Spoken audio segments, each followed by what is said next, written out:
हम लोग भक्ति रसामृत सिंधु ग्रंथ से पढ़ रहे हैं पूर्व विभाग, द्वितीय लहरी साधना भक्ति, और 97 श्लोक से हम लोग पढ़ेंगे। देखिए अब होगा क्या समझ लीजिएगा। आपने 64 भक्ति के अंगों का वर्णन सुना। अब उनके संबंध में श्लोक बताए जाएंगे श्रील रूप गोस्वामी जी के द्वारा। कुछ उदाहरण बताए जाएंगे कैसे की जाती है, कुछ प्रमाण बताए जाएंगे शास्त्र के अनुसार। तो अब यही टॉपिक, मतलब यही थीम चलेगी। और मैं इसलिए प्रसन्न हूँ, रूप गोस्वामी जी हम लोग को समझते हुए कि किसके लिए लिख रहे हैं, वो लिखेंगे कि भाई पहला वाला था गुरु चरण आश्रय। वो सब मैं दिखाता हूँ, आप देखिए बहुत मजा आएगा। हमने कहा भाई ये तो बड़े दयालु हैं। देखिएगा, देखो श्री तत्र श्री गुरु पादाश्रयो, ये एक मतलब पहला वाला लिंग अंग था, उसके संबंध में ये श्लोक है। क्योंकि अगर यहाँ बैठ के बोल दिया जाता कि अच्छा दूसरा वाला क्या है, तो हम लोग कोई याद नहीं रख पाता। तो सीधे प्रमाण दे देते तो हम लोग समझ ही नहीं पाते कि किसके लिए दिया जा रहा है। तो बड़े दयालुता से कलयुग के लोगों का विचार करते हुए वो हर अंग को लिखेंगे, ये अंग उसका, ये अंग उसका नंबर भी देंगे। गुरु पादाश्रय पहला, उसका ये दूसरा, फिर ये। बहुत दयालु है श्रील रूप गोस्वामी जी। अच्छा चलिए, इससे पहले कि हम श्लोक में जाएं, गुरु के चरणों का आश्रय ये भक्ति का द्वार है, मुख्य द्वार है। और इसके संबंध में श्लोक है तस्मात् से शुरू। तस्मात् का मतलब होता है इसलिए। तो इसलिए को समझाने के लिए आपको समझाना पड़ेगा किस लिए। आज अन्न मत बनाओ, तो आप पूछेंगे ना किस लिए, आज एकादशी है इसलिए। तो अगर उसका पीछे की बात ना बताई जाए तो समझ में नहीं आएगा तस्मात् किस लिए। तो पहले समझ लीजिए कि किस लिए, फिर हम लोग कहेंगे किस इसलिए। ओके, तो अब जो किस लिए है वो ये है भागवतम का 11:3-21। और इस अध्याय का टॉपिक है माया से मुक्ति। इस अध्याय मतलब इस 11वें स्कंद के तीसरे अध्याय का टॉपिक है माया से मुक्ति। तो अब वो इसके पहले यानी 18, 11:3, 18, 19, 20 ये लिंक से बनेगा कि भाई क्या बात हो रही है। मेरे कुछ बोले श्री प्रबुद्ध उवाच। श्री प्रबुद्ध उवाच। ये नव योगेंद्रों में से एक योगेंद्र हैं। कर्माण्यरभमाणानां दुःखहत्यै सुखाय च। कर्मण्यरभमाणानां दुःखहत्यै सुखाय च। पश्येत् पाकविपर्यासं मिथुनीचारिणां नृणाम्। पश्येत् पाकविपर्यासं मिथुनीचारिणां नृणाम्। बोलिए श्री प्रबुद्ध उवाच। श्री प्रबुद्ध उवाच। कर्मण्यरभमाणानां दुःखहत्यै सुखाय च। कर्मण्यरभमाणानां दुःखहत्यै सुखाय च। पश्येत् पाकविपर्यासं मिथुनीचारिणां नृणाम्। पश्येत् पाकविपर्यासं मिथुनीचारिणां नृणाम्। पढ़िए अनुवाद। श्री प्रबुद्ध ने कहा है, अतः मानव समाज में नर तथा नारी की भूमिकाएं स्वीकार करते हुए बद्धजीव संभोगरत होते हैं। इस तरह वे अपने दुख के निवारणार्थ निरंतर प्रयत्नशील रहते हैं और अपने आनंद को असीम बनाना चाहते हैं, किंतु यह देखना चाहिए कि उन्हें सदैव इसका बिल्कुल उल्टा परिणाम मिलता है।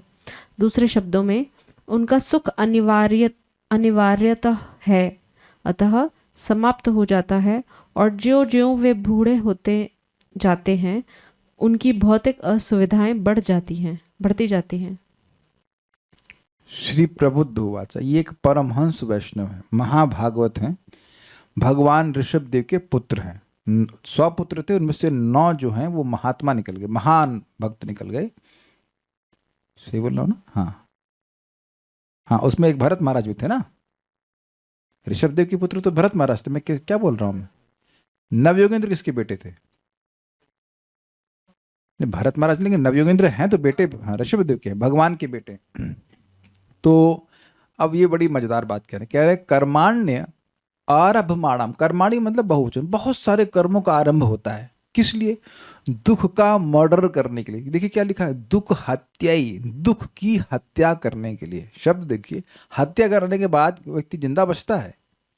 मतलब ये इच्छा है कि दुख एकदम खत्म हो जाए, जरा सा भी ना बचे, हत्या हो जाए। शब्द देखिए, दुख हत्याई। और सुखाय च, सुख की प्राप्ति हो जाए। लेकिन पश्येत पाक विपर्यासम, लेकिन पाक मतलब रिजल्ट, रिजल्ट देख रहा है कि उल्टा हो रहा है। किन लोगों के लिए? मिथुनी चारि नाम निर्णाम, मनुष्य स्त्री और पुरुष का रोल लेकर के और कह रहे हैं कि अच्छा तुम स्त्री में हे मान के चले ना, मैं स्त्री, अच्छा मैं स्त्री और तुम पुरुष है, ठीक है, और अब साथ में आएंगे, शादी होगा, बच्चा होगा, घर करेंगे, ये करेंगे, और इसीलिए ना कि दुख की हत्या हो जाए, दुख खत्म हो जाए, सुख। लेकिन ऐसा हो नहीं रहा है। इसमें कोई अगर कोई बोले ना हम बहुत सुखी हैं भक्ति किए बिना गृहस्थी में, तो वो पागल आदमी है। एक्चुअली वो बिल्कुल पागल है। एक व्यक्ति थे, उनको कोलाइटिस था, डायबिटीज थी, ये था वो था। हमने कहा आप कैसे हो? हम तो ठीक हैं। अरे तो उसमें तुम्हारी बॉडी में क्या ठीक बचा है ये बता दीजिए। अब तो वैसे बेवकूफ़ी वाली बात कहोगे तो क्या कहा जाएगा? हम तो ठीक है, हम तो संतुष्ट है। प्रभुपाद कहते हैं संतुष्ट तो गधा भी होता है। तो गधा बने रहोगे तो क्या करा जाएगा? कांस्टेंट एंजाइटी, सुबह से उठते ही व्यक्ति को एंजाइटी रहती है। तो ये जिसके पास देखने का सामर्थ्य है, ये सब जोड़ लीजिएगा कि जिसको जो देख रहा है कि भाई हमारे सुख के सारे प्रयास विफल जा रहे हैं, लिंक ले लीजिए, तस्मात् तब गुरु के पास जाए। ये पहले देख ले कि आसपास जितने भी लोग हैं वो सब सुख का प्रयास कर रहे हैं। और देखिए, सुख की प्राप्ति is not a wrong point, लेकिन जिस तरह से वो प्राप्त कर रहे हैं, प्राप्त करने का प्रयास कर रहे हैं विभिन्न प्रकार के भौतिक कर्म करके, उससे उनमें किसी को सुख नहीं मिल रहा है। दुख की हत्या चाहते हैं और सुख की प्राप्ति चाहते हैं। सुख मिल नहीं रहा है और दुख मर नहीं रहा है, और उसमें वो मर रहे जा रहे हैं। ये जिसका देखने का सामर्थ्य है वह गुरु के पास जाए। गुरु के पास जाने के बाद फिर अब कहे कि मैं अपना भौतिक सब बढ़ा लूंगा, तो उसके पास गुरु के पास जाने की योग्यता नहीं है।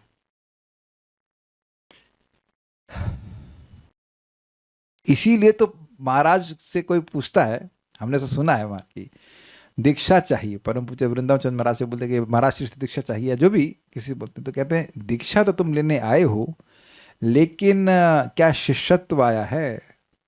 अब कुछ समझ रहे हैं? अगर अभी भी यही सोच रहे हो कि हम जगत में बहुत महान बन जाएंगे, तो तुम्हारी तो दीक्षा नहीं हुई, दीक्षा की योग्यता ही नहीं हुई, तो दीक्षा कैसे होगी? एक ग्लास ही नहीं है, ग्लास ही नहीं है तो क्या जेब में पानी डाल दिया जाएगा? वेरी वेरी डीप, नहीं? किसको गुरु के पास जाना चाहिए? और प्रभुपाद समझाते हैं accepting Guru is not a fashion. जिसको ये दिख गया कि भौतिक प्रयास से भैया दुखी मिल रहा है, तो वो ये कभी नहीं कहेगा हमें सोलह माला करने के लिए काहे बोल रहे हैं।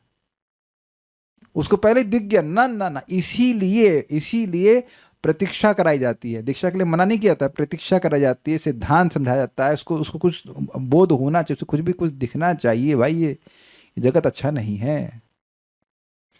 नहीं तो जो कोई भी व्यक्ति दीक्षा के बाद जप आदि को छोड़ देता है, उसका कारण क्या है? He has not developed this vision कि भौतिक चीजों के द्वारा हम सुखी नहीं हो सकते। ये एक डिसइल्यूजन मन में होना चाहिए। अगर यही इल्यूजन बना हुआ है कि हम भौतिक सुख सुविधा को इकट्ठा करके सही हो जाएंगे, तो फिर नहीं कर सकते। Make sense? देखो, उसको सिंपल शब्दों में आप समझिए कि व्यक्ति बीमार है और वो देख रहा है कि मैं अब जिस तरह से जी रहा हूं उससे बीमारी जा नहीं रही है, तब वो डॉक्टर के पास जाए। अग्रीड? तभी गए ना डॉक्टर के पास, है कि नहीं? किसी को कोई पेट की बीमारी कुछ, अभी भी आप भी डॉक्टर के पास गए, तो इसीलिए डॉक्टर को पूछने का, ठीक है ना आप, I hope you are okay, is it not? ये पूछे डॉक्टर को, नहीं I am not okay sir, I don't know how to get my health fixed. यही तो भावना रहती है। तो ये बड़ा सुंदर बात है भाई, कि मैं भी अपने भौतिक प्रयासों से सुखी नहीं हो रहा, आई एम नॉट सेटिस्फाइड, और अन्य लोग भी सुखी नहीं हो रहे हैं। ये पहला गुण आप चेक कर लीजिएगा। ठीक है, नेक्स्ट। फिर कह रहे हैं नित्यार्तिदेन वित्तेना दुर्लभेनात्म मृत्युना। नित्यार्तिदेन वित्तेन दुर्लभेनात्म मृत्युना। गृहापत्याप्त पशुभिः का प्रीति साधितैश्चलैः। गृहापत्याप्त पशुभिः का प्रीतिः साधितैश्चलैः। बोलिए बोलिए। संपत्ति दुख का अविच्छिन्न स्रोत है। इसे अर्जित करना सर्वाधिक कठिन है और एक तरह से यह आत्मा के लिए मृत्यु स्वरूप है। भला अपनी संपत्ति से किसी को कौन सा लाभ मिलता है? इसी तरह कोई अपने तथाकथित घर, संतान, संबंधीगण तथा घरेलू पशुओं से स्थायी सुख कैसे प्राप्त कर सकता है, जो उसकी कठिन कमाई से पालित पोषित होते हैं। अभी कहना क्या चाहते हैं? कहना ये चाहते हैं अभी कोई कौन बात यहाँ मानेगा कि संपत्ति दुख का अविच्छिन्न स्रोत है? अविच्छिन्न समझते हैं, जिसे काटा ना जाए, इसमें कहीं गैप ना हो, तेल धारावत। आप देखो कि कल्याणपुर कितने परेशान है। वो 2 करोड़ की प्रॉपर्टी बेचनी थी इनको, नहीं बेचनी थी अब। अब तो मजाक कर रहे हैं, डांट रहे हैं। तो आप देख रहे कल्याणपुर तो बेचारे किराए के मकान में रह रहे, छोटे से, वो भी 4x4 है 5x5 खड़े होके सोते हैं नहीं मजाक कर रहा हूँ, 10x10 सो जाते हैं। तो अब जब है ही नहीं तो टेंशन भी नहीं। अग्रीड? आपको अपना घर छोड़कर यहाँ क्लास, घर छोड़ के आते हैं तो लोग चिंता नहीं होती, घर छोड़ के आ रहे हैं क्लास सुनने के लिए, कोई कुछ लूट लपेट ले तो? आप लोग को मजाक लग रहा होगा, लेकिन बहुत से भक्त शायद ऐसे होंगे, ये भक्त तो नहीं बोलूंगा, लेकिन ऐसे बहुत से लोग हैं जो घर छोड़ करके नहीं निकल सकते हैं। या कोई घर छोड़ेगा तो 4 में से 2 सिपाही रहेंगे 2 गार्ड घर पे रहेंगे। आप समझ रहे हैं, मैं थोड़ा सा सरकास्टिकली बोल रहा हूँ। 2 गार्ड घर पे रहेंगे, 2 गार्ड बाहर घूमने जाएंगे, फिर 2 गार्ड रहेंगे, क्योंकि संपत्ति है इस प्रकार की। तो ये कांस्टेंट टेंशन हुई कि नहीं? पूरे 4, मान लो 4 लोगों का 4 लोगों का परिवार है, तो 2 लोग बाहर जा रहे हैं, तो 2 लोगों को रुकना जरूरी है। तो जो जाने वाले उनको भी कुछ टेंशन है, और जो रहने वाले उनको भी कुछ टेंशन है। ये देखिए, ये किसी एक व्यक्ति विशेष पे आक्षेप नहीं कर रहा हूं मैं, ऐसा मत सोचिए। और ये मैं भी नहीं बोल रहा हूं, ये बोल रहे हैं प्रबुद्ध जी, जो अच्छे से प्रबुद्ध हैं। वो देख रहे हैं कि जितना संग्रह करेंगे उतना टेंशन है। हमको अच्छे से याद है, आश्रम में, करुणा मित्र जानते हैं, हम कभी अपने घर में रूम पे लॉक नहीं लगाते थे। क्या ले जाओगे? कुछ है ही नहीं, फोन हमारे पास रखा है, और तो कुछ भागवत तो कोई चोरी करता नहीं। अब भागवत बाहर रख दीजिए, कोई लेके जाने वाला नहीं हमेशा खुला रहता है। Yes, although it may not be possible, not practical for everyone, but ये देखे कि जितना संपत्ति हमारे पास रहता है उतना टेंशन। आप देखो, बच्चों को कोई टेंशन नहीं होती, उनकी कोई संपत्ति नहीं होती। जितनी हमने संपत्ति इकट्ठी करी, जितनी भी करी है, यही भावना से कि हमको सुख मिलेगा, लेकिन आप देखो वो कष्ट आता है। तो यानी कि ये जितनी भी चीजें हैं, और एक और बात है, ये कहते हैं आत्मा के लिए मृत्यु स्वरूप है। काहे? आत्मा बिगिनिंग लेस है, कोई शुरुआत नहीं है, लेकिन बार बार इन चीजों से पहचान करके यही मानता है कि ये मेरा है, ये मेरा है, मुझसे छिन जाएगा, है कि नहीं? यानी जब आत्मा अपने स्वरूप से बिल्कुल च्युत हो गया तो वो मृत्यु स्वरूप हो गया कि नहीं? मरने जैसा हो गया कि नहीं? भाई हम पिछले जन्म में मरे थे, तो उसका उस शरीर का कोई अंदाजा है नहीं। उसी तरह से इस समय कोई अंदाजा नहीं कि मैं हूं कौन। अभी मैं वेदवादिनी को बोल रहा था, पूछ रहा था कि आपको याद है कि 1 साल पहले आपको क्या परेशानी थी, किस चीज से आप आज के दिन परेशान थी? किसी को याद नहीं है। और उस दिन आप कितने परेशान थे ना? हम सभी के संग होता है कि नहीं है? क्योंकि हम अपने स्वरूप से अलग बैठे रहते हैं, अलग हो जाते हैं। तो इस तरह से बातें कह रहे हैं। अब एक इंटरेस्टिंग बात है, कह रहे हैं भला अपनी संपत्ति से किसी को कौन सा लाभ मिलता है? कहने क्यों नहीं लाभ मिलता है? अब देखिए वो किस दृष्टि से बोल रहे हैं, जरा विचार कीजिए। आत्मा शाश्वत है, उस शाश्वत आत्मा को इस संपत्ति इकट्ठा करने से कौन सा बड़ा लाभ मिल रहा है? ऐसे भी जो भी मिल रहा है वो निकृष्ट है। आपका दरवाजा क्या सुख देता है? When I was talking about, yes, अच्छा किया कल्याणपुर अपने दरवाजे को टच करके। आप मेरा दरवाजा टच करना, फिर अपना दरवाजा टच करना, और इस पर आप गोल्ड भी मर दीजिए, तब भी देख लेना, कुछ भी नहीं होता। तो ये सब बातें विचारनी है, यानी कहने का बहुत डिटेल में नहीं जाएंगे, बस इतनी बात कि संतान है या और सब एक्सटेंशन जो कुछ भी है, वह मुझे क्या सुख दिए। सुख मीन्स ब्लिस, और कोई व्यक्ति यहां हाथ नहीं खड़ा कर सकता है कि सारी ये भौतिक वस्तुएं आपको कभी कोई ब्लिस दी हो। ब्लिस मीन्स लाइक ब्लिस, आनंद, हैप्पीनेस नहीं देते। और इसी को अर्जित करने में लोग लगे हैं कि नहीं लगे, बताइए?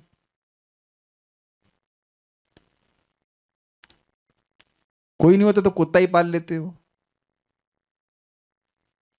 तो वो कुत्ता क्या कोई ब्लिस दिया आपको? Is your dog blissful? हम तो बड़ा खुश है कि भैया घर में सबने तो भाव भाव भाव करते रहे ना, और चाटेगा तो भर, और या तो चाटेगा तो रोक देगा और काटेगा तो रोक देगा, है ना? उसे खिला दीजिए बाहर, लेकिन इट्स नॉट गुड। हम भाई कुत्तों के अगेंस्ट नहीं बोल रहे। बात यह है कि आप विचार कीजिए कि ये जो भौतिक चीजें हैं वो क्या सुख दे रही हैं। सुख, सेटिस्फैक्शन, शांति क्या मिल रही है? हम सभी को विचार करना है। ऐसे नहीं खाली मैं ही, मतलब आप ही लोग करें और मैं आराम से रहूं खाली बोलने के लिए नहीं। थिंक अबाउट इट, क्या चीज़ हमें वो, बल्कि आप देखिए जो जो चीज़ें एक्स्ट्रा हमारे घर में पड़ी रहती हैं, बस खाली सिग्नल देती रहती, तुमने मुझे यूज़ नहीं किया, वो यूजलेस पहले से ही हैं। लेकिन बार बार बोलती रहती, तो टेंशन हुआ कि नहीं? आपका ध्यान खींच रही हैं, तुमने मुझे यूज नहीं किया। गलत? सही? अच्छा चलिए ब्रो जी, यहाँ पे तो दिक्कत है, स्वर्ग में जरूर अच्छा होगा, तो कहते हैं ना स्वर्ग में भी नहीं है। देखिए अगला देखिए, एवं लोकं परम विद्या नश्वरम कर्म निर्मितम एवं लोकं परम विद्यां नश्वरं कर्म निर्मितम् सतुल्यातिशय ध्वंसम यथा मंडलवर्तिनाम। सतुल्यातिशयाध्वंसं यथा मंडलवर्तिनाम। अनुवाद पढ़िए। मनुष्य को स्वर्गलोक में भी ऐसा स्थायी सुख नहीं मिल सकता जिसे वह अनुष्ठानों तथा यज्ञों से अगले जीवन में प्राप्त कर सकता है।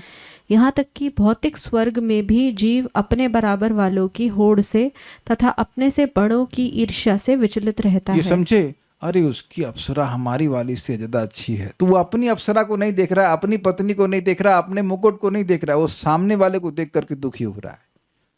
तो अब देखिए कि इतनी अद्भुत बात है, स्वर्ग में लोग को नौकरी नहीं करनी पड़ेगी। Can you imagine Varun Prabhu, no नौकरी।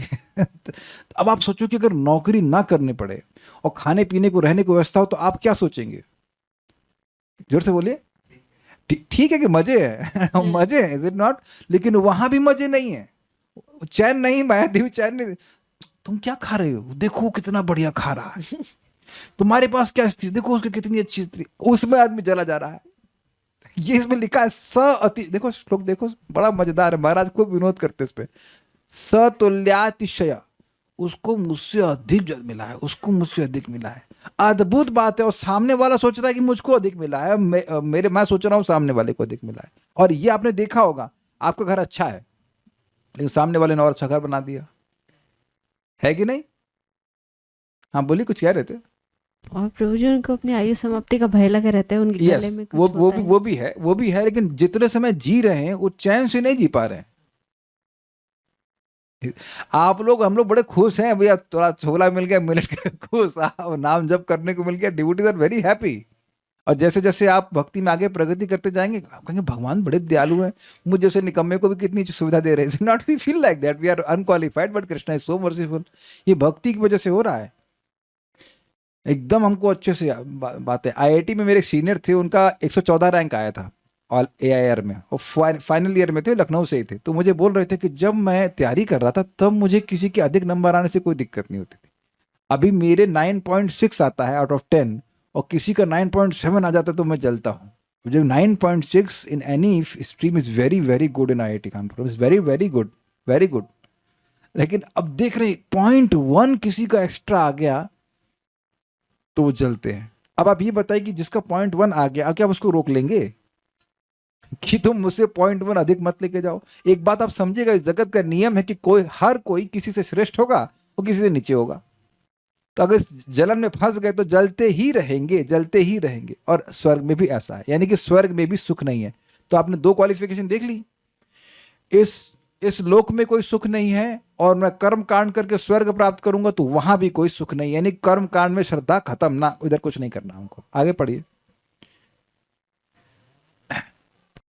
चूंकि पुण्य कर्मों की समाप्ति के साथ ही स्वर्ग का निवास समाप्त हो जाता है, अतएव स्वर्ग के देवतागण अपने स्वर्गिक जीवन के विनाश की आशंका से भयभीत रहते हैं।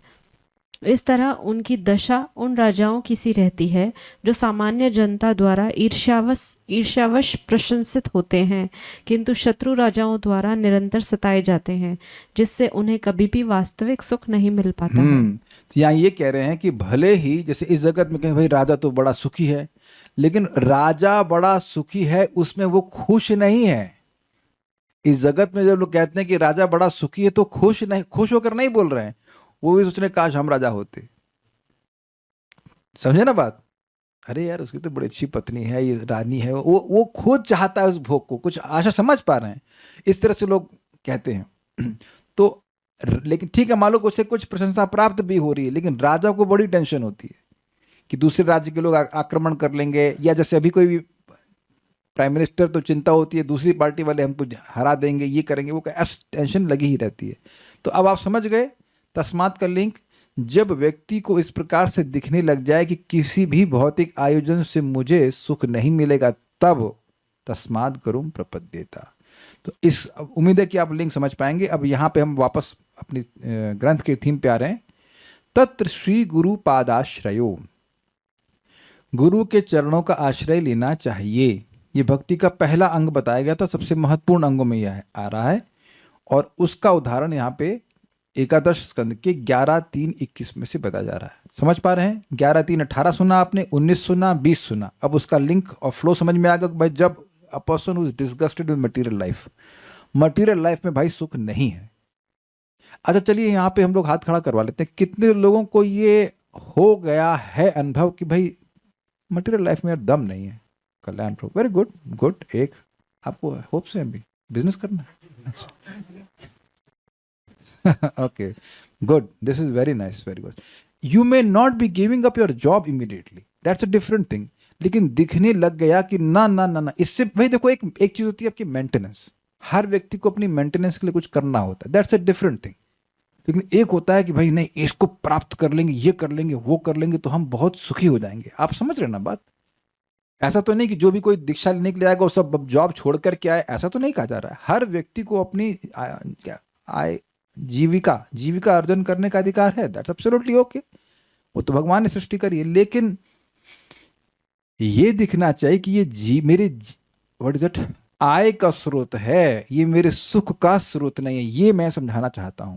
ये नहीं कहा जा रहा है कि अगर आप नौकरी कर रहे हैं तो आप दीक्षा नहीं ले सकते हैं, ऐसा नहीं कहा जा रहा है। Please be careful about. या आप बिजनेस कर रहे हैं तो आप दीक्षा नहीं ले सकते, या गुरु की शरण में नहीं जा सकते, that will be wrong understanding. इस जगत का नियम है कि आपको कुछ ना कुछ करना ही पड़ेगा अपने जीविका के लिए, लेकिन ये नहीं सोचना है कि ये मेरे सुख का साधन है। लोग ऐसा सोचते हैं या नहीं सोचते हैं? हम पैसा कमाएंगे, अपने बच्चों के संग एसएल वर्ल्ड जाएंगे। हम लोग क्या सोचते हैं? हम लोग जप करेंगे, पुण्य कमाएंगे और भक्तों के संग स्पिरिचुअल वर्ल्ड जाएंगे। That's a different thing. SL world नहीं जाएंगे। मैं एसएल वर्ल्ड जा चुका हूँ, हाँ भाई, 900 चूहे खा के बुल्ली चली हज को, लेकिन हम भक्त नहीं थे। मैं 2002 की बात कर रहा हूँ, और वहां बड़े उत्साह से गए थे। बाद में जब लौटे तो पीठ जल गई थी, क्योंकि वो तो धूप में ही रहता है सब कुछ, और अस्सी में आपको क्या कहते हैं वो, हमको ऐसे भी तैरना तो आता नहीं था, खाली पानी में से पुचर पुचर कर रहे थे।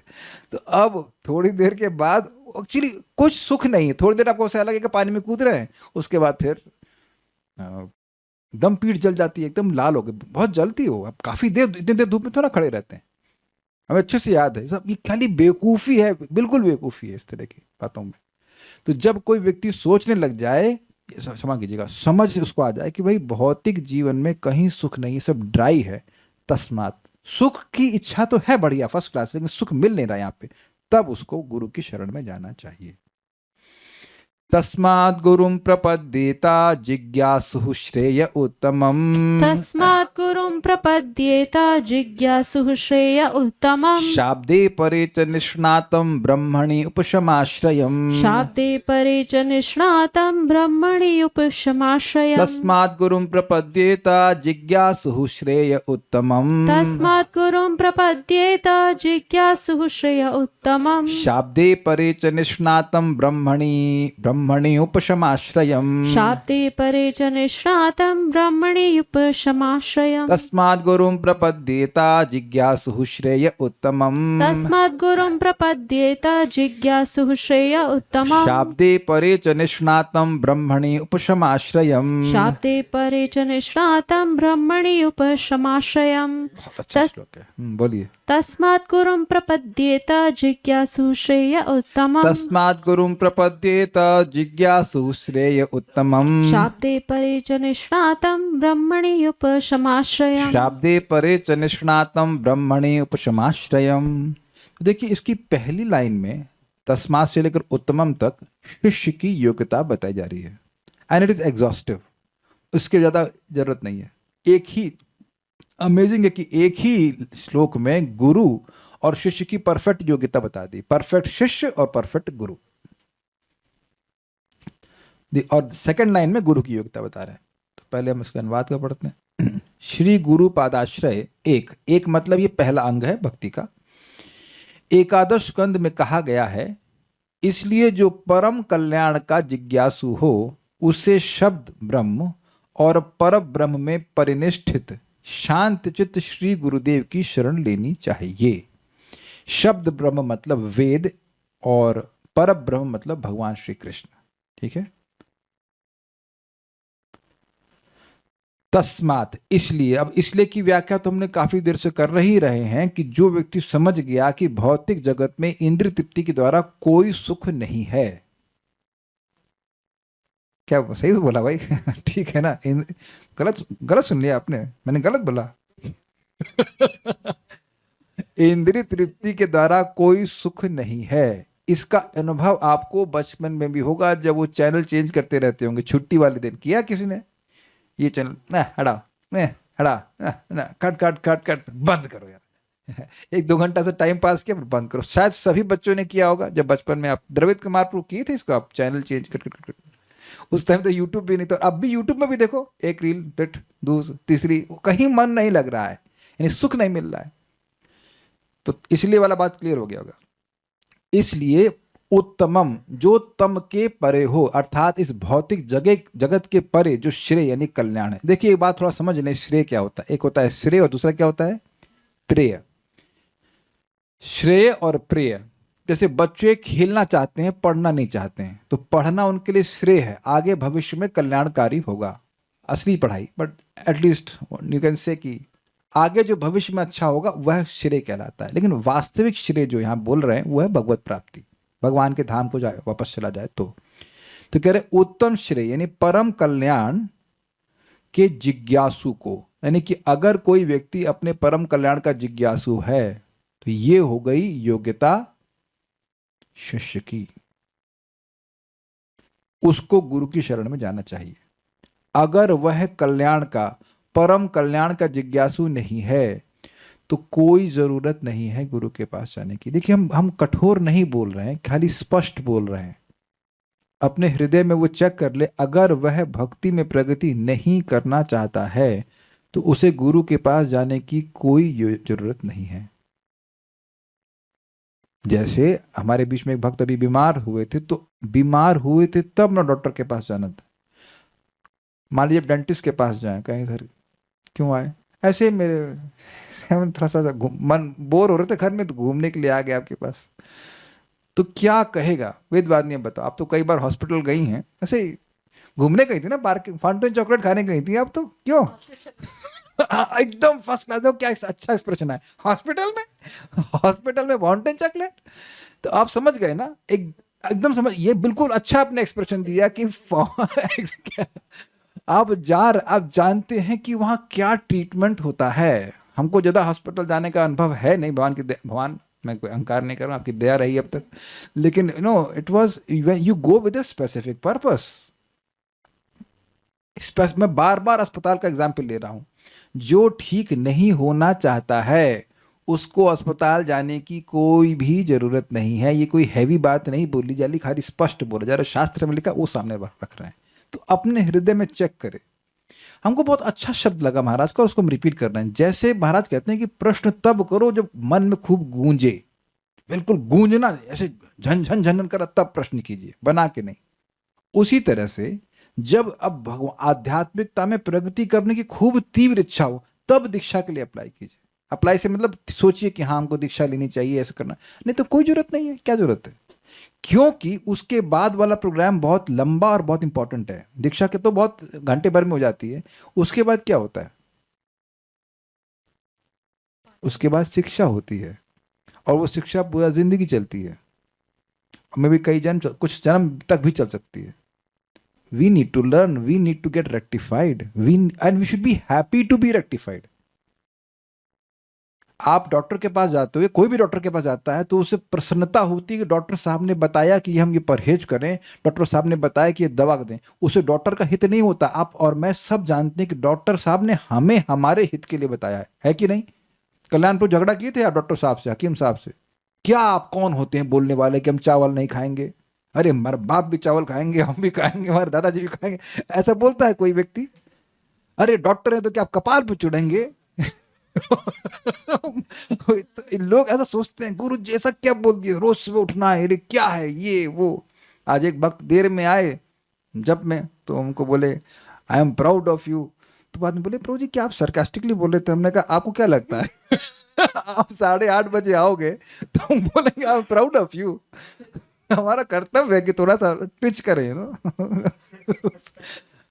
अच्छा भक्त को तो उसको बोलेंगे ना कि काय को भी 8:30 बजे जल्दी आना चाहिए ना जब करने के लिए। तो we are happy, is it not, कि हमें कुछ करेक्शन मिल रहा है हमारे कल्याण के लिए। ये बात बोल रहे हैं अगर जिज्ञासु है तो। अच्छा चलिए, ये तो शिष्य की योग्यता क्लियर हो गई। अब वाओ व्हाट अ क्वेश्चन।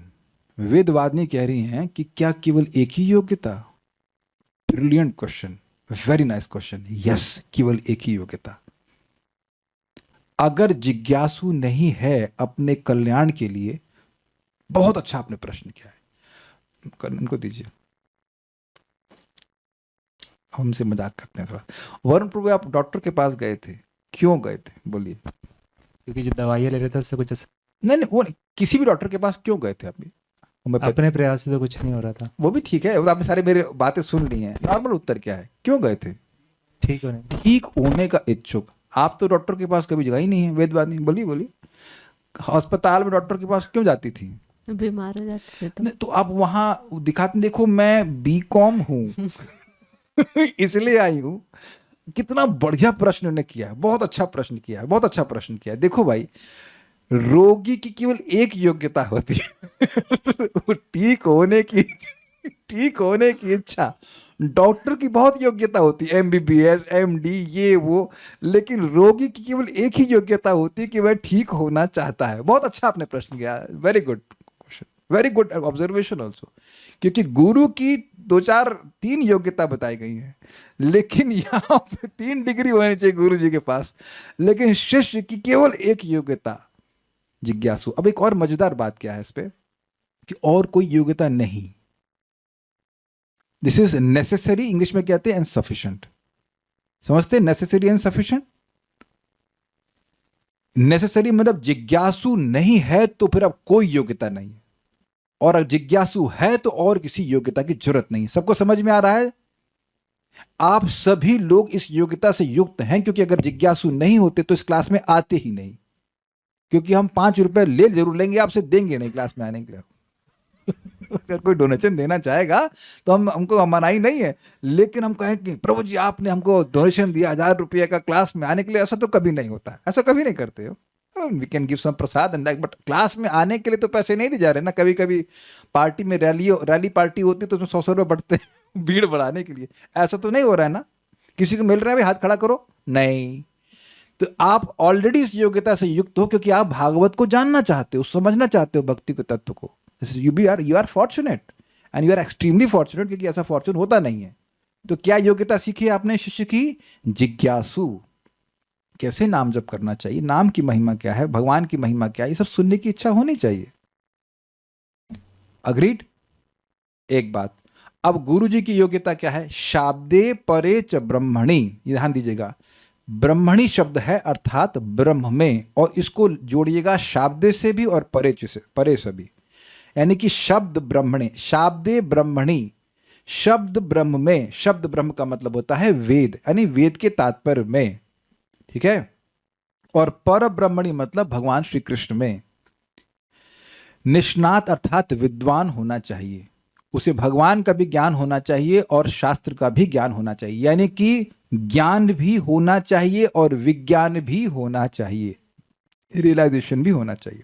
अरे अभी ठीक है, देखिए आज छोड़ के बस जाना, आज तो थोड़ा लंबा होगा, मजा आ जाएगा आपको। एक एक शब्द पे की व्याख्या करी इन लोगों ने, आचार्यों ने, मजा आ जाएगा आपको एक एक शब्द पे, कि काहे इसको बोल रहे हैं कि परब्रह्म में भी निष्णात होना चाहिए और शब्द ब्रह्म में भी निष्णात होना चाहिए। अरे मजा आ जाएगा आपको। अच्छा, निष्णात मतलब समझते हैं एक्सपर्ट होना चाहिए, लेकिन और उसकी व्याख्या आगे की जाएगी। अब प्रभाव क्या है परब्रह्म में निष्णात होने का? यह कैसे मालूम चले कि गुरु जी परब्रह्म में निष्णात हैं, उनको विज्ञान है? तो कह रहे हैं उपशमाश्रयम, वह शांत चित्त हो जाएंगे, वो काम क्रोध आदि के वशीभूत नहीं होंगे, उनके मन में कोई विभ्रम नहीं होगा। समझे बात? भगवान का अनुभव है, इसलिए मन अब भोगों से विरत हो जाएगा अपने आप। भाई आपने सुना ही ना कि भक्ति करने से भक्ति बनती है, भगवान का अनुभव होता है, क्योंकि भगवान का अनुभव है इसलिए जगत से विरक्ति हो जाती है। यही भक्ति का तरीका है, इस समय आप लोग क्लास अटेंड कर रहे हैं तो मैं नहीं समझ रहा हूँ कि 1% भी भावना आ रही होगी, अरे वो सीरियल छूटा जा रहा है या उसकी, चलो यहाँ तो कर लिया, आगे जाके रिकॉर्डिंग सुनूंगा। ये आप लोग अपने अभी अनुभव कर लो कि ये जो विरक्ति है आपकी भक्ति की, ये बड़ी संतुष्ट करने वाली विरक्ति है। आप कुछ रेजिस्ट नहीं कर रहे हैं, you are not resisting something. Is it clear? ऐसा नहीं गुरु जी रोक रहे अपने आप को, भाई जब कोई देख तो नहीं रहा है, थोड़ा पिक्चर देख लूं, ना ना ना ना, नहीं नहीं, ऐसा कुछ भी नहीं है। He is absolutely not interested in sense gratification. गुरु जी की योग्यता तो बहुत ज्यादा है, तो क्यों नहीं होगी? डॉक्टर की योग्यता होती है ना, MBBS, FRCS और क्या क्या होता है। ऐसे गुरु की शरण लेनी चाहिए। तस्माद गुरुम प्रपद्यता, इसलिए गुरु की शरण में जानी चाहिए। किसको जाना चाहिए? जिज्ञासु श्रेय उत्तमम, जो श्रेय का जिज्ञासु। बहुत अच्छा वेदवादी ने बोला है, एकमात्र योग्यता क्या है शिष्य की? सत शिष्य की जिज्ञासु। और कभी कोई अगर कथा में रुचि ही नहीं है उसकी, भगवान के बारे में सुनना ही नहीं चाहता है, मतलब वो पहले ही डिस्क्वालीफाई हो गया। जो व्यक्ति भगवान की बात सुनना नहीं चाहता, वो जिज्ञासु क्या है बताइए? वो क्या ही सीखेगा? आप समझ लीजिएगा। इसीलिए अगर कभी आपको मौका लगे किसी को रिकमेंड करना है, तो उससे पहले ये चेक कीजिए कि क्या उसको कथा में सस्टेन्ड रुचि है। कुछ लोग कथा में तब तक आते हैं जब तक दीक्षा नहीं होती है। हाँ, ऐसा होता है, ऐसा होता है। वो एकदम आके बैठेंगे, ऐसा कुछ, उनको लगता है बस दीक्षा हो जाए फिर मुक्ति। तभी तो हमारे गुरु महाराज बोले हैं दीक्षा वाले दिन एकदम डिक्लेयर कर दिए कि don't think that Diksha will liberate you, it is a starting point, you can say. तो ये ट्रेनिंग है। किसी भी व्यक्ति को आपको दीक्षा दिलवाना है, गुरु की शरण में लेके जाना है, तो he must be inquisitive. Bhagavat में क्या है, भगवत गीता में क्या है, ये सब उसकी इच्छा होनी चाहिए। भक्ति में कैसे प्रगति करूं, ये सब जिज्ञासा है कि नहीं? कैसे मैं नाम में रुचि प्राप्त करूं, भक्तों से कैसे व्यवहार करना है, ये बहुत सारी जिज्ञासा होती है भक्ति क्षेत्र में। तिलक कैसे लगाऊं मैं, can be so many things. जिसका कोई इसमें इंटरेस्ट ही नहीं है, वो नहीं आ सकता। उसको जाना नहीं चाहिए। अभी टाइम है उसको, वेट, ही शुड वेट। अच्छा, फिर गुरु जी की क्या योग्यता है? शाब्दे परे च निष्णातम ब्रह्मणि, शब्द ब्रह्म में अर्थात वेद में, यानी कि वेद के तात्पर्य में, यानी कि वेद के कर्मकांड पोर्शन में नहीं, क्योंकि कर्मकांड को पहले उड़ा दिया उनने, पिछले श्लोकों में खत्म कर दिया ना कि स्वर्ग में कोई सुख नहीं, तो कर्मकांड की बात ही नहीं है। वेद का प्रयोजन क्या है? वेदेश सर्वेर अहम एव वेद्यः, भगवान को जानना ही वेद का प्रयोजन है। क्लियर है? और भगवान को आप भक्ति के द्वारा जानते हो, तो जाने कि वेद का तात्पर्य भगवान श्री कृष्ण की भक्ति, तो वो जो उसको जाने वह वेद को जानने वाला है। यस्तम वेद सवेद वेद, 15वें अध्याय को आप देख लीजिए। जो समझता है कि जगत से जो बंधन है जगत का, उसको काट करके भगवान के पास जाना चाहिए, वही वेद को जानने वाला है। 15.12 में देख लीजिएगा, आई थिंक 15.2 भगवद गीता। यस्तम वेद सवेद वेद, जरा श्लोक ढूंढिए। यस्तम वेद सवेद वेद, जो जानता है कि इस जगत वृक्ष के समान से काटना है और काट के भगवान के पास जाना है, वो वेद को जानने वाला है। इस जगत में ही रह करके बड़ा बन जाने वाला है या इसकी कोई टेक्निक जानता हो, तो वह वेद को नहीं जानता है। यस्तम वेद, जो इसको जानता है वो वेद को जानता है। जरा श्लोक दीजिए। उसमें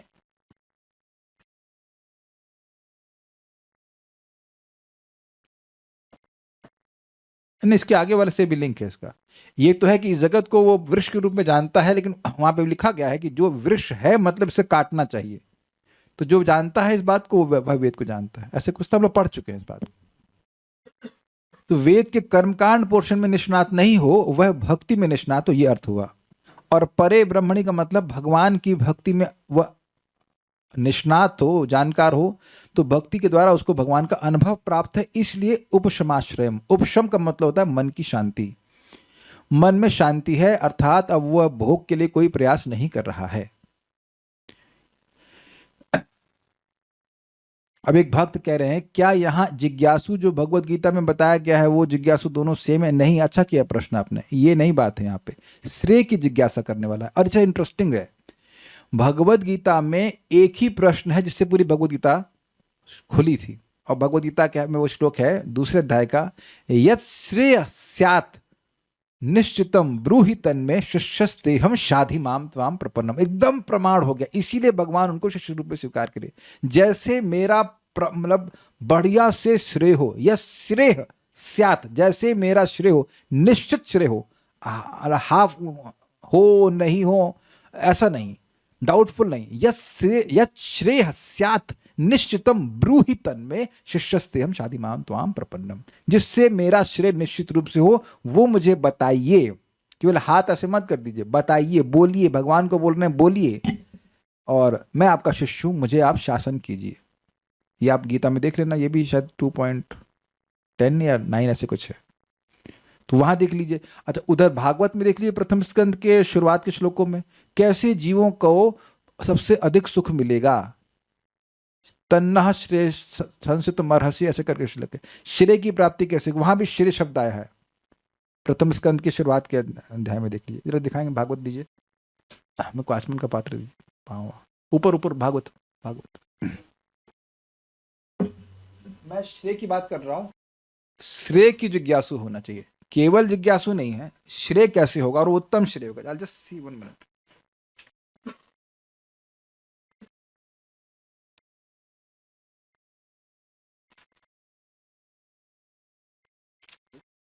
पेज कहां गया?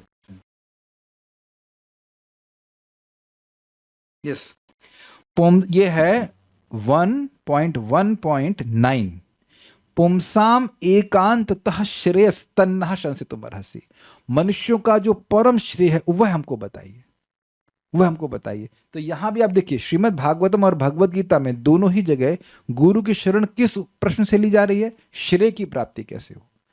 और कुछ अगर आपको याद हो तो परीक्षित महाराज भी ऐसे पूछे थे कि जो म्रियमाण है उनके लिए परम कल्याणकारी क्या सुनने योग्य है, क्या बोलने योग्य है, क्या स्मरण करने योग्य है, क्या करने योग्य है, और किसकी पूजा करने योग्य है, यानी कि उससे उनका परम कल्याण क्या होगा ये बताइए, है ना। क्या सुनने से उनका परम कल्याण होगा, यही बोल रहे हैं ना। तो देखिए, बिल्कुल सट आपको दिख रहा है कि श्रेय की जिज्ञासा करने वाला ही, उत्तम श्रेय की जिज्ञासा करने वाला ही प्रॉपर जिज्ञासु है। उत्तमम मतलब उससे और कोई श्रेष्ठ श्रेय होना नहीं चाहिए, उसकी जिज्ञासा करने वाला। ये क्लियर होगा सबको योग्यता?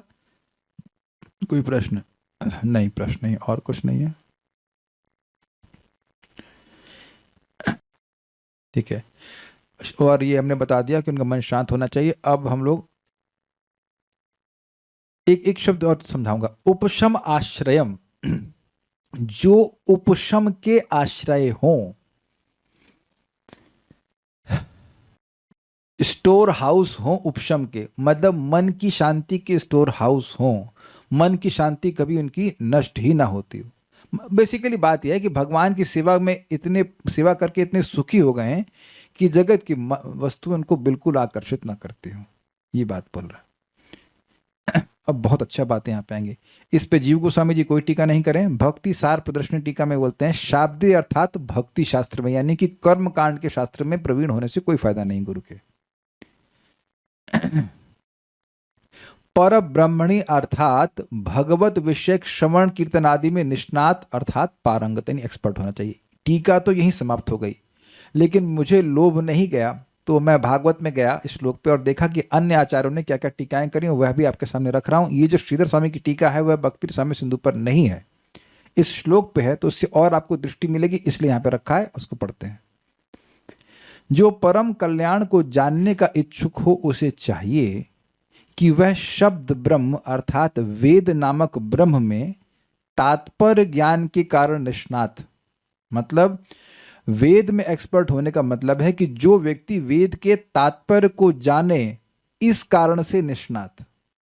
भाई वेद तो कर्मकांड ही बता रहा है, तो क्या वेद का प्रयोजन कर्मकांड है? वेद का प्रयोजन कर्मकांड नहीं है, तो फिर कर्मकांड दिया क्यों?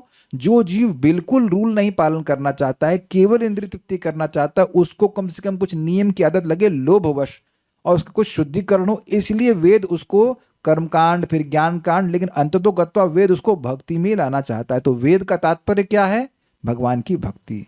तो जो वेद के तात्पर्य को जानने के कारण निष्णात है अर्थात भगवान का भक्त है, यानी कि वेद के उस सेक्शन को जो भक्ति को प्रतिपादित करते हैं, भक्ति को प्रेजेंट करते हैं, उनको जानने में तेज है।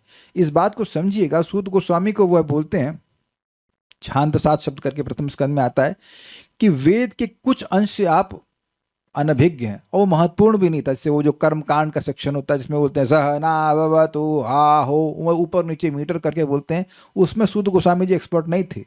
लेकिन जो वेद का मूल है, मतलब जो मूल बात है भक्ति का तत्व, वह सब जानने वाले थे सूत गोस्वामी जी। इसीलिए वह उनसे प्रश्न कर रहे हैं, इसीलिए वो योग्य थे गुरु बनने के लिए। कुछ समझ रहे हैं बात? तो यहाँ पे तात्पर्य ज्ञान के कारण निष्णात का मतलब हुआ कि जो वेद का तात्पर्य भगवान श्री कृष्ण की भक्ति है, जो जीव का कल्याण करने वाली है, श्रेय प्रदान करने वाली, उसमें निष्णात। अर्थात तत्व, तत्व के मतलब तत्व को जानने वाले, सत्य को जानने वाले।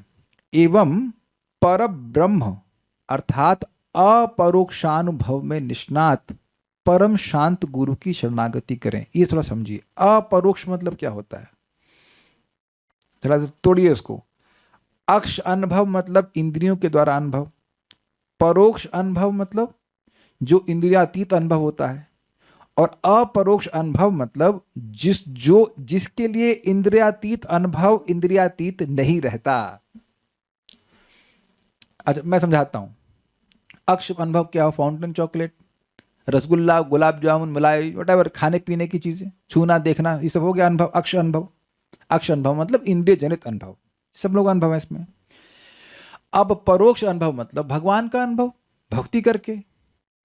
तो अपरोक्ष अनुभव मतलब जिनके लिए परोक्ष अनुभव है, मतलब परोक्ष अनुभव उनके परे नहीं है, ये अर्थ है। अपरोक्ष अनुभव में निष्णात, सही बोल रहा हूं ना मैं? अक्ष अनुभव समझ में आ रहा है? परोक्ष मतलब, हाँ, तो अपरोक्ष अनुभव का मतलब हुआ कि जो व्यक्ति दिव्य अनुभव करने में निष्णात है। भाई देखो सिंपल सी बात है, आपने गुरु, हम सब लोग बोलते हैं भगवान का नाम भगवान से अभिन्न है, कोई गलत नहीं बोल रहे, सही बोल रहे हैं। लेकिन अब जो भजन करके भक्ति करते करते इसका अनुभव प्राप्त करने लग जाएं, तो उनको अपरोक्ष अनुभव हुआ कि नहीं? मतलब जो परोक्ष अनुभव है वह उनके लिए एक्सपीरियंशियल हो गया। ऐसे समझाता हूं मैं, अभी भी समझ में नहीं आया, मुझे पता है आपको समझ में नहीं आया। देखिए, अक्ष अनुभव मतलब जो हमारी अभी भौतिक इंद्रियां, उससे जो हम अनुभव करते हैं। परोक्ष अनुभव मतलब वह अनुभव जो हम अपनी इंद्रियों से नहीं कर सकते। तो अपरोक्ष अनुभव के लिए हमें स्पिरिचुअल सेंसेस चाहिए कि नहीं चाहिए? चाहिए होंगे। तो अपरोक्ष अनुभव का मतलब हुआ कि उनकी ऐसी दिव्य इंद्रियां हैं कि परोक्ष अनुभव उनको होने लग गया है। गया ऊपर से कि कुछ समझ में आए बात?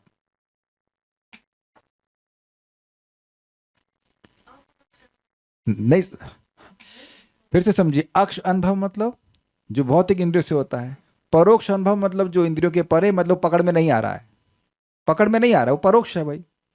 तो अपरोक्ष मतलब यू आर एक्सपीरियंसिंग इट। आप अनुभव छोड़ दीजिए, पहले आप परोक्ष को पकड़िए। अक्ष परोक्ष मतलब जो आपकी इंद्रियों के परे हो, और अपरोक्ष जो आपकी इंद्रियों के परे ना हो।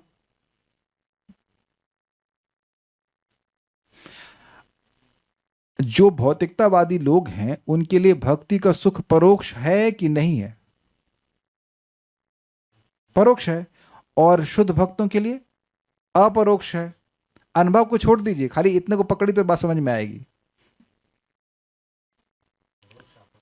परोक्ष means transcendental. So for devotees, is the transcendental happiness inaccessible? No, it is accessible. It is within their range. It is not परोक्ष for them. जो आध्यात्मिक सुख है, जब आपके लिए परोक्ष ना रह जाए तो क्या होगा? आपके लिए अपरोक्ष रहेगा कि नहीं? सब लोग परेशान लग रहे हैं। वार्ष भानी माता जी, आप तो हिंदी की टीचर हैं, आपको समझ में आया कि नहीं? एक व्यक्ति को समझ में आया मतलब मानने के सबको समझ में आ गया। नहीं समझ में आया,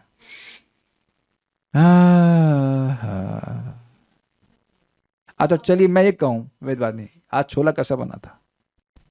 अच्छा बना था। तो आपके लिए परोक्ष अनुभव था कि अपरोक्ष अनुभव था? अपरोक्ष था। अब समझ में आ गया छोले की बात समझ में आ गई, तभी तो आपने बोला अपरोक्ष है। Aparoksh means which is accessible to you, paroksh means not accessible to you. तो दिव्य अनुभव उनके लिए अपरोक्ष है। अब समझ में आई बात?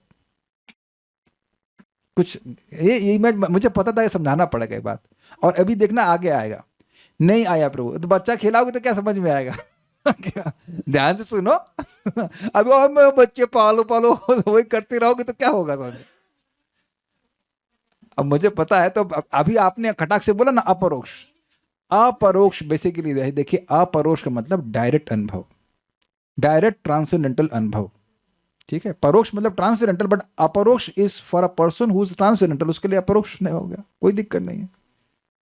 परोक्ष का मतलब ट्रांसेंडेंटल, लेकिन अपरोक्ष का मतलब हो गया कि वह आपके रेंज में आ गया। सुखम आत्यंतिकम यत्तद् बुद्धि ग्राह्यम अतीन्द्रियम।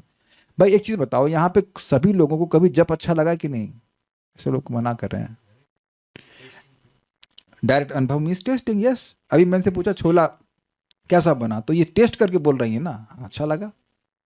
तो देखिए आप मेरी बात समझिए, जब आध्यात्मिक इंद्रियां प्रकट हो जाती हैं तो जो भक्ति का सुख है, कथा का सुख है, ये नाम का सुख है, ये आपके लिए अपरोक्ष रह जाता है। You are able to directly perceive it, ये कह रहे हैं, ये बात बोल रहे हैं। तो उसमें भी वे निष्णात होने चाहिए। परम शांत गुरु की शरणागति करें।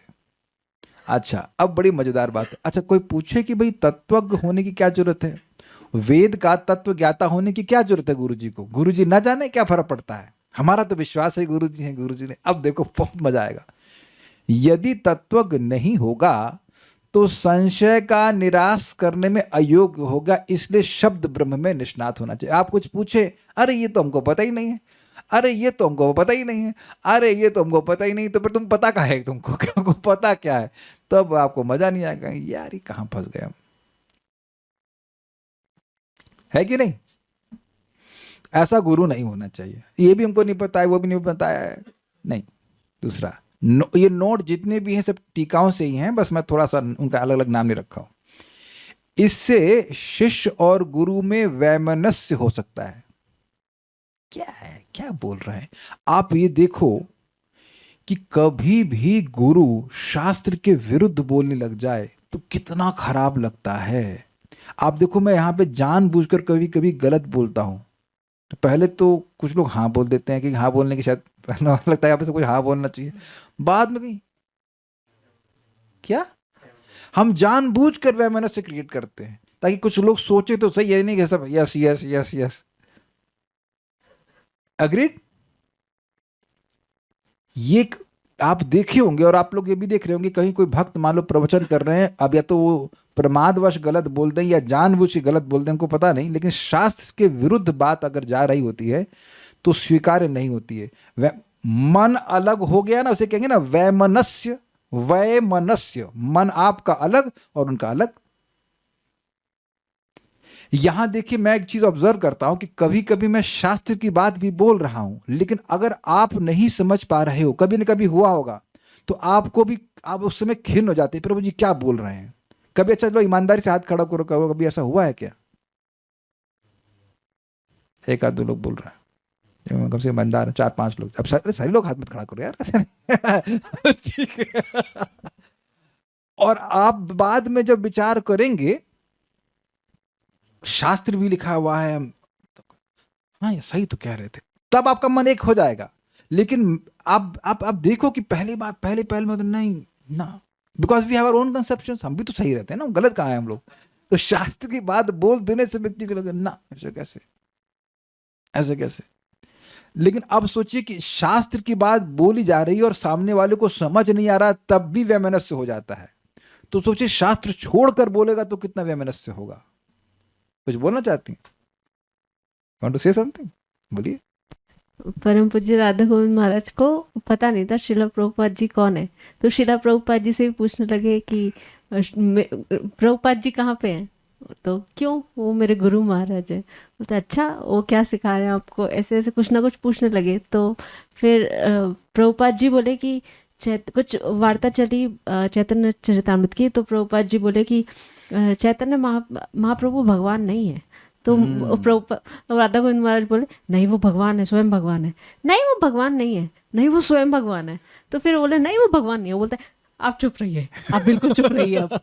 तो फिर बाद में उनको पता चला कि वो श्रील प्रभुपाद जी है। तो अब देखिए कितनी अच्छी बात यहाँ वेदवादी ने बताया कि महाराज जी आंख बंद करके किसी को स्वीकार करने वाले नहीं हैं, और ऐसा कहा भी नहीं जा रहा है।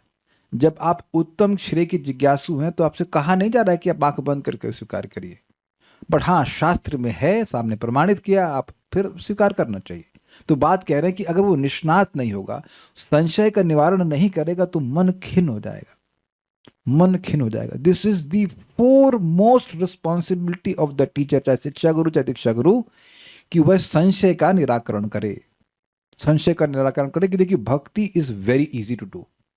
आरती घुमाने में, धूप बत्ती अर्पण करने में कौन सी मुश्किल बात है? हरे कृष्णा बोलने में क्या कठिनाई है? अगर आप एक भी व्यक्ति कह दे कि अगर उसे कोई दिक्कत हुई है भक्ति में, तो केवल इसी बात में कि संशय हुआ। अगर संशय ना हो तो आप किसी भी भक्ति के साधन को बता दो कि जो मुश्किल है करने में। भाई जैसे अब ये रस्सी पे चलना है, भक्ति का एक अंग है ना वेदवादी, 65th अंग है ना, रस्सी टाइट रोप वॉकिंग है ना, नहीं है? तो कौन सा भैया आपको उस पर टाइट रोप वॉकिंग पे चलाया जा रहा है? ऐसा कुछ भी नहीं करना है ना, कुछ भी टफ नहीं है। एक अंग आप नहीं कह सकते भक्ति का टफ है। कोई कहे जब करना मुश्किल है, सबसे शांत तो वही बैठे हरे कृष्णा कृष्ण कृष्ण हरे, डैम इजी, बच्चा भी कर ले रहा है, तो क्या मुश्किल है?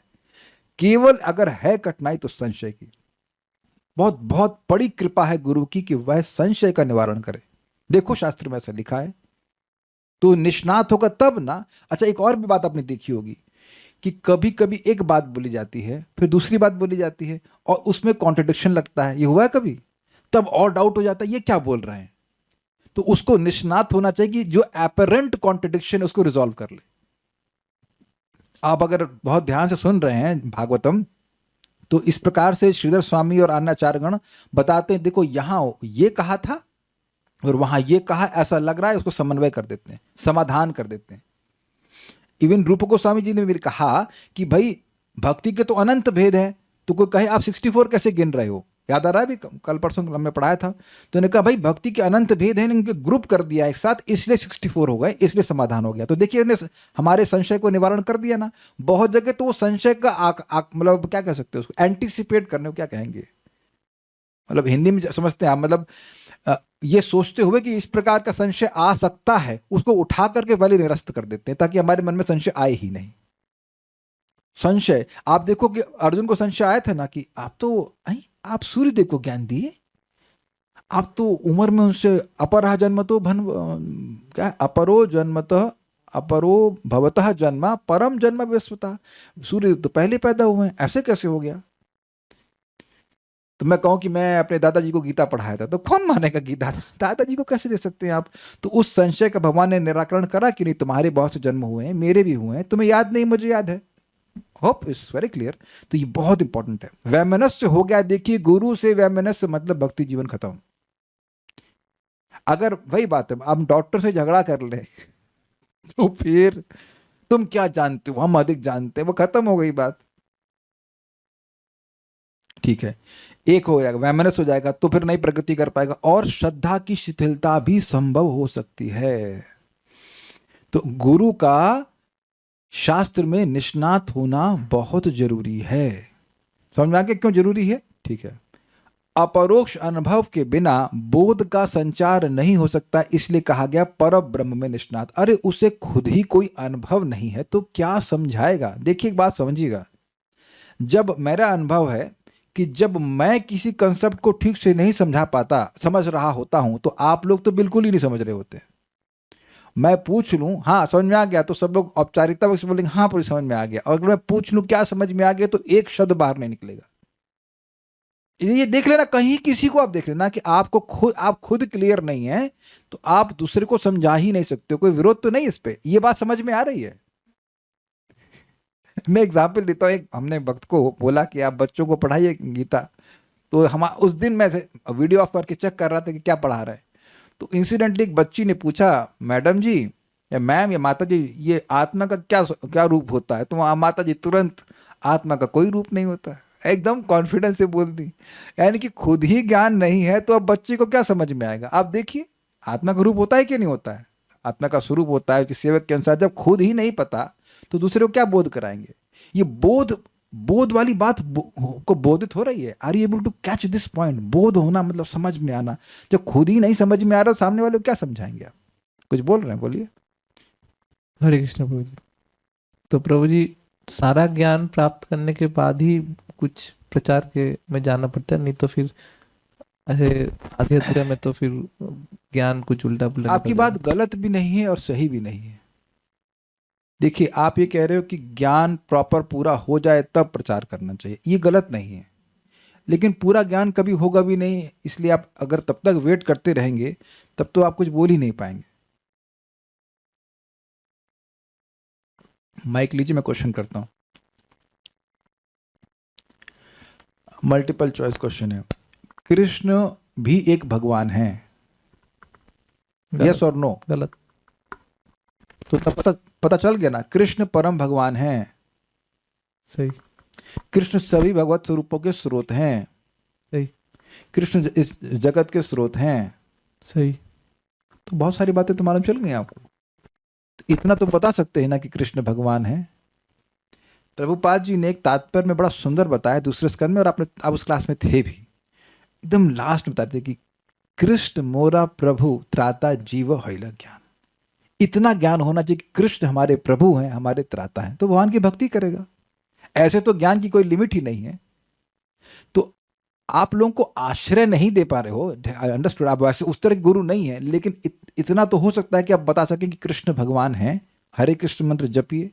जो आपको लेके आए थे वो भी सारा ज्ञान इकट्ठा करके बताए थे। माइक लीजिए, बताइए। जो आपको भक्ति में लाए थे वो सारे में एकदम निष्णात होकर के बता रहे थे आपको। बोलिए, अरे बता दीजिए। नहीं तो फिर आप कैसे भक्ति में आए? तो यहाँ वर्तमान प्रदर्शक गुरु भी होता है, बहुत सारी बातें हैं। ऐसा नहीं कि आप कुछ भी नहीं बता सकते। जा रे देखो तारे कहो कृष्ण उपदेश, that must can be done, and that is lot. जितना आए रहा है ठीक ठीक समझ के वो बता दें, वो भी बहुत बड़ी बात है। कृष्ण भगवान हैं, जिसने यह स्वीकार कर लिया वो उसी दिन की स्वीकार करने से मुक्त है। 4th chapter last purport, if I am not wrong, और 8th चैप्टर 4th का लास्ट में प्रभुपाद तात्पर्य में कहते हैं ना, उत्साह होना चाहिए। Krishna is supreme personality of God, ये सबसे बड़ा ज्ञान है। इसीलिए प्रभुपाद बार बार रिपीट करने, कम से कम इतना तो सीख जाओ यार, इतना ही बता दो, ठीक है। चलिए हम एक व्यक्ति से पूछते, पूजा माता जी, ये समझ में आ गया कि कृष्ण भगवान है, तो अपने बच्चों को बता ही रही होंगी ना, खाली ऐसे यस यस नो, बस इतना simple, what is the difficulty. Sheetal Mata ji दिन है क्या, वह भी अपने बच्ची को बिठा करके जब करा देती हैं, तो वो पूरा भागवत को ना पी गई हूँ तो भी वे, और आपके सामने मैं खुद उदाहरण हूँ, मैं तो इस ग्रंथ को आपके साथ पढ़ रहा हूँ, फिर क्यों आ रहे क्लास में? तो ऐसा नहीं है कि मुझे कुछ भी नहीं समझ में आ रहा है, और ऐसा भी नहीं कि मैं उपशम को प्राप्त हूं, और मैं ऐसा भी नहीं कह रहा हूं कि मैं किसी को आश्रय दे रहा हूं। हम just sharing the knowledge which I am understanding. लेकिन जो गुरु की योग्यता है वो बताई जा रही है। हम लोग जितनी मात्रा में गुरु है, कितनी मात्रा में है? महाप्रभु की आज्ञा के अनुसार, बस। We are not really qualified as spiritual master in the sense of the word. कुछ समझ रहे ना बात? लेकिन एग्जाम्पल देते हैं प्रभुपाद, जब आर्मी युद्ध हो रहा होता है तो जो नया व्यक्ति उसको भी कैप्टन बना दिया जाता है कि चलो तुम कमांडिंग ऑफिसर बन जाओ, ये बन जाओ, ऐसे भाई युद्ध हो रहा है, तो इतना वेट करेंगे तो बाकी लोग आ ही नहीं पाएंगे कृष्ण कॉन्शियसनेस में, ये भी बात है। बट अगर हम बात करें कि जिनके प्रति आपका यह विश्वास है कि हमारे दीक्षा गुरु हैं और जिसने मेन कह सकते हैं मुख्य व्यक्ति हैं, उन ही मस्ट बी अबाउट दिस। क्योंकि अच्छा एक चीज बताओ, कहीं डाउट होगा तो आप अल्टीमेटली किसके पास जाओगे? अल्टीमेटली किसके पास जाओगे? कोई तो ऐसा व्यक्ति होना चाहिए आपके पास जो आपका लास्ट रिजॉर्ट है, आपके उसको बात को रिजॉल्व कर देगा। आप मेरी बात समझ रहे हैं? Do you agree? मैं बहुत सारी बातें आपको सिखा रहा हूं, लेकिन आपको मान लीजिए मेरी किसी बात पे डाउट है, तब भी आपके पास कोई ऐसे सीनियर भक्त होने चाहिए जिनकी बात को आप सुन करके हाँ भाई इन पे पूरा विश्वास है कि हाँ ये बिल्कुल सही बोल रहा है। भाई शास्त्र भी है, लेकिन हो सकता है, मैं मान रहा हूं, हो सकता है कि मेरी वो अंडरस्टैंडिंग ठीक ना हो या उससे कोई और सुपीरियर अंडरस्टैंडिंग हो। मैं तो क्या हूं, कुछ भी नहीं हूं। बहुत अच्छे अच्छे भक्त हैं, तो उन एक तो कम से कम एक आपके जीवन में, हम सभी के जीवन में एक भक्त होने चाहिए कि कहीं आपको कुछ कॉन्फ्लिक्ट हो तो उनके पास पहुंचेंगे तो आपको सही अंडरस्टैंडिंग प्राप्त हो जाएगी। एटलीस्ट एक व्यक्ति तो होना चाहिए ना इस तरह से, इज इट नॉट? आपके लिए एक्सेसिबल होना चाहिए कि आपकी जिज्ञासा वो शांत हो जाए। और आप जानते हैं इस बात को, सब लोग अनुभव किए होंगे कि जिज्ञासा अगर बहुत ज्यादा बढ़ रही होती तो दुख देती है। अग्रीड? नहीं समझ में आ रहा है क्या है, नहीं समझ में आ रहा है क्या है। अगर असली प्रगतिशील व्यक्ति है तो उसको शांत करते हैं। तो ये भी बात है कि उनको खुद को अनुभव नहीं है तो फिर वो दूसरे को क्या बताएगा। नोट, स्वयं को अनुभव नहीं है तो शिष्य की बुद्धि में उस ज्ञान का संचरण सर्वथा दुष्कर होता है। ये सब टीकाओं से ही आ रहा है। ये देखा, मैंने समझाया ना आपको कि हमको खुद को ही नहीं समझ में आ रहा तो सामने वाले की बुद्धि में कैसे डालेंगे, नहीं समझ में आएगा।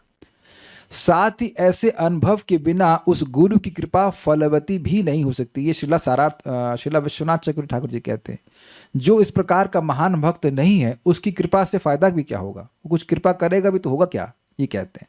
इसलिए उसको भगवान के अनुभव में भी निष्णात होना चाहिए।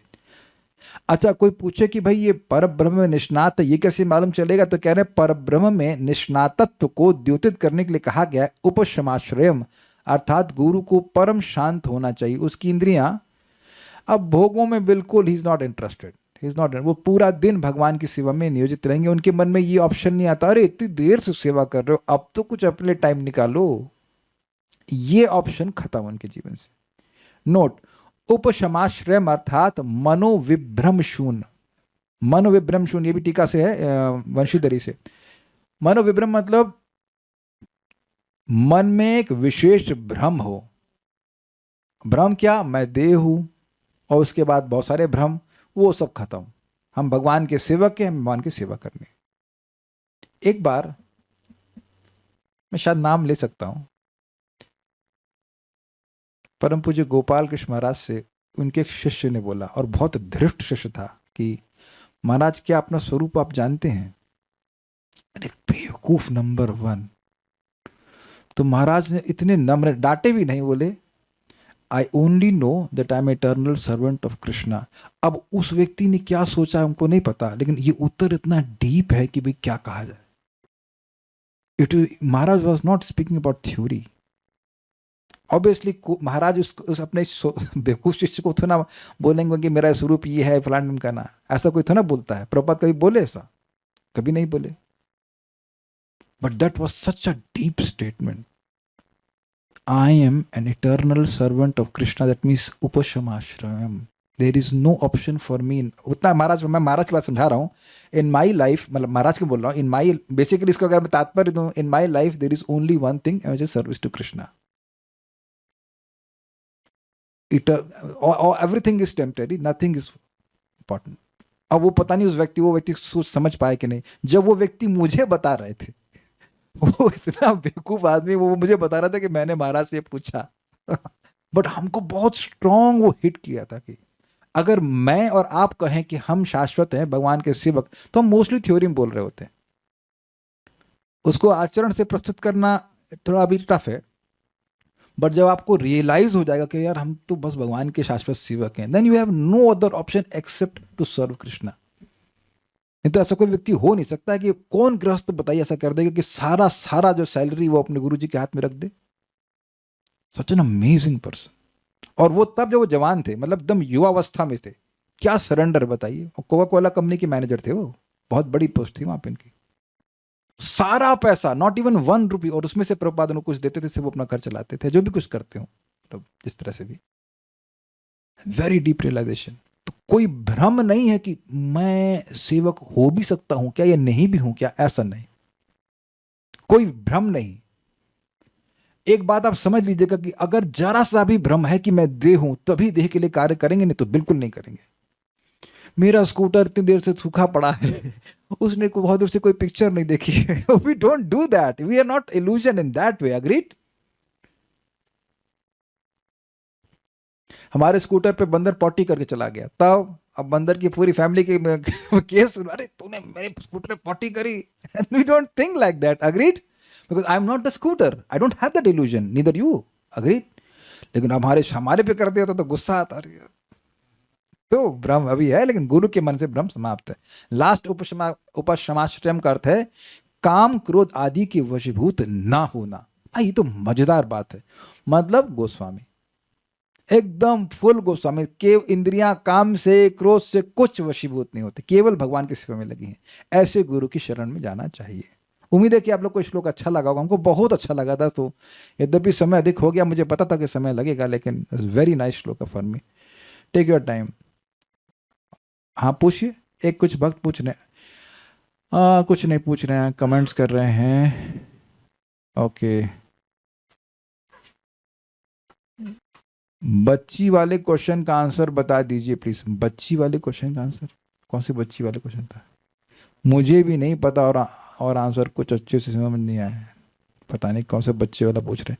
श्रीमद् भागवतम को स्पर्श करने से पहले आचमन करना चाहिए। देखिए हुआ क्या था कि मेरा बायां हाथ मेरे पाँव को टच कर रहा था, दैट्स वाई टू आचमन। ऐसा नहीं कि हमेशा आचमन करना होता है, लेकिन भागवतम भगवान से अभिन्न है, तो आपका हाथ अगर पाँव से टच किया है, भगवान से संबंधित वस्तुओं को स्पर्श करते हैं तो आचमन करना होता है। That's point. कुछ पूछ रहे थे वेदवादिनी आप? प्रभु जी, शिष्य की योग्यता नहीं है कि वो गुरु की आज्ञाओं का पालन करे? अच्छा प्रश्न है। वैसे तो इसका उत्तर अगले श्लोक में हो जाएगा, मतलब अगले इसमें बताएगा कैसे गुरु की शरण में जाना चाहिए, वो बताया जाएगा। लेकिन देखिए, जिज्ञासु अगर कोई व्यक्ति है, श्रेय का जिज्ञासु है, तो उसको कुछ बताया जाएगा तो करेगा नहीं क्या? गुरु महाराज शांति कैसे मिलेगी? बेटा सुबह उठ के बढ़िया से चैंटिंग करो, तुमको शांति मिलेगी। अच्छा ठीक है, अगले साल करूंगा। अब आप बताइए, अगर आप वेदवादिनी, कभी आप माइक लीजिए, कभी आपके संग ऐसा हुआ है कि आपको कोई डिश बनाने की बहुत जिज्ञासा हुई हो? नहीं होता। मैं ही बनाता हूँ खाना, मुझे पता है ना जी जी। ये देखो जी। पहले क्वेश्चन का आंसर हाँ, है पहले जी। क्वेश्चन का आंसर। सभी माताओं, कोई विरोध हो तो बोलना। कभी कभी मन में आता, आज हम ये बनाएंगे, बड़ी जिज्ञासा, और आइटम नहीं पता, और कहीं आपको एक इजी रेसिपी मिल गई, तो बताइए कि उसी दिन आप तड़ से बना देती हैं कि नहीं, सामान ला करके? क्या सोचती हैं अब आज मालूम चल गया है, अब अगले साल बनाएंगे? I hope it's very clear. So अगर वाकई जिज्ञासा होती है और उसका समाधान हो जाता है तो व्यक्ति तुरंत करता है। हम आपको एक और एग्जाम्पल दें, हमारा अच्छा अनुभव है इस संबंध में। जो कोई भी कॉम्पिटिशन की तैयारी किया, ML खन्ना हम लोग पढ़ते थे मैथमेटिक्स की, और कहीं अटक गए, उसमें अटक गए, नहीं आ रहा, जिज्ञासा में फंसे में क्या सॉल्व होगा, किसी दूसरे मित्र ने हिंट दे दिया, यार वो ऐसे सॉल्व होगा, तुरंत कूद के तो खोली किताब, सॉल्व हो गया। तो अगर वाकई जिज्ञासा है और उसका समाधान मिलता है तो व्यक्ति तुरंत क्रियान्वित करता है, वहां सोचता नहीं। अच्छा, ये वो पूछ रहे हैं कि आत्मा का स्वरूप क्या होता है? अरे वो जिज्ञासा बाद में होगी, लेकिन चलो बता देता हूँ। आत्मा का स्वरूप है कृष्ण के सेवक के रूप में। तो जीव का जो संबंध शाश्वत रूप से है, उसी के अनुसार वो सेवा करना चाहता है, और उसी के अनुसार उसको स्वरूप मिलता है। कोई सखा भाव में सेवा करना चाहता है तो सखा के भाव के अनुसार उसको स्वरूप मिलता है। लेकिन ये सब आगे का डिस्कशन है। मैं खाली इतना बोल रहा था इस बात को समझाने के लिए कि जो खुद नहीं समझ में आ रहा है तो सामने वालों को कैसे समझाओ।